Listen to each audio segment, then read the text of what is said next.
Please like the video and share it so that it reaches many more people and you get sawaba, or rewards from Allah. This could be a sawabe jariyah or continuous reward for you long after you are gone. Volume 2, Book 26, number 742. Narrated by Abdullah. I never saw the Prophet offering any prayer not at its stated time except two. He prayed the Maghrib and the Isha together, and he offered the morning prayer before its usual time. Volume 2, Book 26, number 743. Narrated by Abdur Rahman bin Yazid. I went out with Abdullah to Mecca, and when we proceeded to Am, he offered the two prayers, the Maghrib and the Isha, together, making the Adhan and Qama separately for each prayer. He took his supper in between the two prayers. He offered the Fajr prayer as soon as the day dawned. Some people said, the day had dawned at the time of the prayer, and others said, the day had not dawned. Abdullah then said, Allah's Apostle said, these two prayers have been shifted from their stated times at this place only, at Al-Muzdalifah, first, the Maghrib and the Isha. So the people should not arrive at Al-Muzdalifah till the time of the Isha prayer has become due. The second prayer is the morning prayer, which is offered at this hour. Then, Abdullah stayed there till it became a bit brighter. He then said, if the chief of the believers hastened onwards to Mina just now, then he had indeed followed the sunnah. I do not know which preceded the other, his, Abdullah's, statement or the departure of Uthman. Abdullah was reciting Talbiyah till he threw pebbles at the Jamrat al-Aqaba on the day of Nahr, slaughtering, that is the 10th of Dhul Hijjah. Volume 2, Book 26, number 744. Narrated by Amr bin Maymun. I saw Umar offering the Fajr morning prayer at Jam, then he got up and said, the pagans did not use to depart from Jam till the sun had risen, and they used to say, let the sun shine on Thabir, a mountain. But the Prophet contradicted them and departed from Jam before sunrise. Volume 2, Book 26, number 745. Narrated by Ibn Abbas.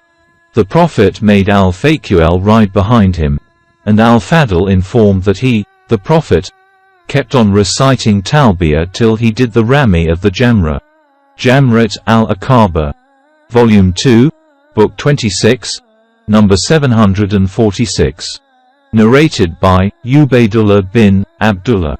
Ibn Abbas said, Osama bin Zaid rode behind the Prophet from Arafat to Al-Muzdalifah, and then from Al-Muzdalifah to Mina, Al-Fadl rode behind him. He added, both of them, Osama and Al-Fadl, said, the Prophet was constantly reciting Talbiyah till he did Rami of the Jamrat al-Aqaba. Volume 2, Book 26, number 747. Narrated by Abu Jamra. I asked Ibn Abbas about Hajj at Tamatu. He ordered me to perform it. I asked him about the hadi, sacrifice. He said, you have to slaughter a camel, a cow or a sheep, or you may share the hadi with the others. It seemed that some people disliked it, Hajj at Tamatu.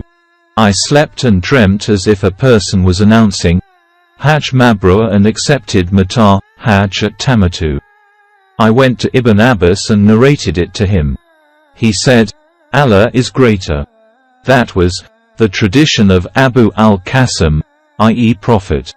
Narrated Shubar that the call in the dream was an accepted Umrah and Hajj Mabrur. Volume 2, Book 26, number 748.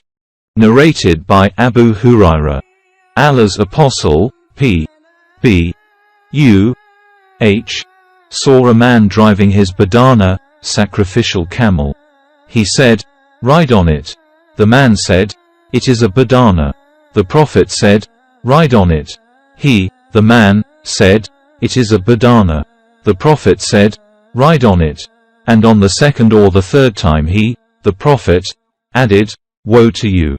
Volume 2, Book 26, number 749. Narrated by Anas. The Prophet saw a man driving a badana. He said, "Ride on it." The man replied, "It is a badana." The Prophet said, again, "Ride on it." The man, said, "It is a badana." The Prophet said thrice, "Ride on it." Volume 2, Book 26, number 750. Narrated by Ibn Umar. During the last Hajj, Hajj al-Wada, of Allah's Apostle, he performed Umrah and Hajj. He drove a Hadi along with him from Dhul Hulayfa.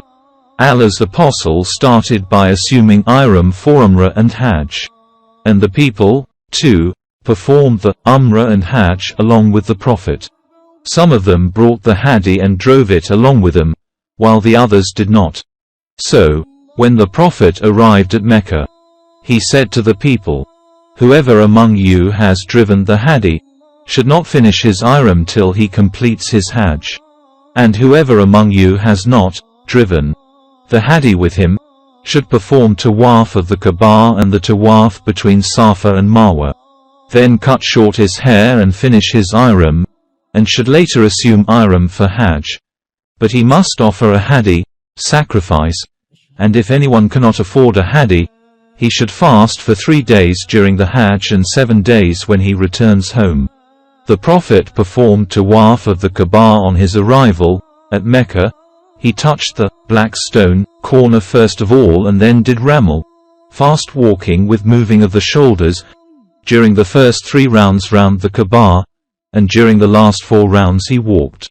After finishing Tawaf of the Kaaba, he offered a 2-rakat prayer at Maqam Ibrahim, and after finishing the prayer he went to Safa and Marwa and performed 7 rounds of Tawaf between them and did not do any deed forbidden because of ihram, till he finished all the ceremonies of his Hajj and sacrificed his Hadi on the day of Nahr, 10th day of Dhul Hijjah.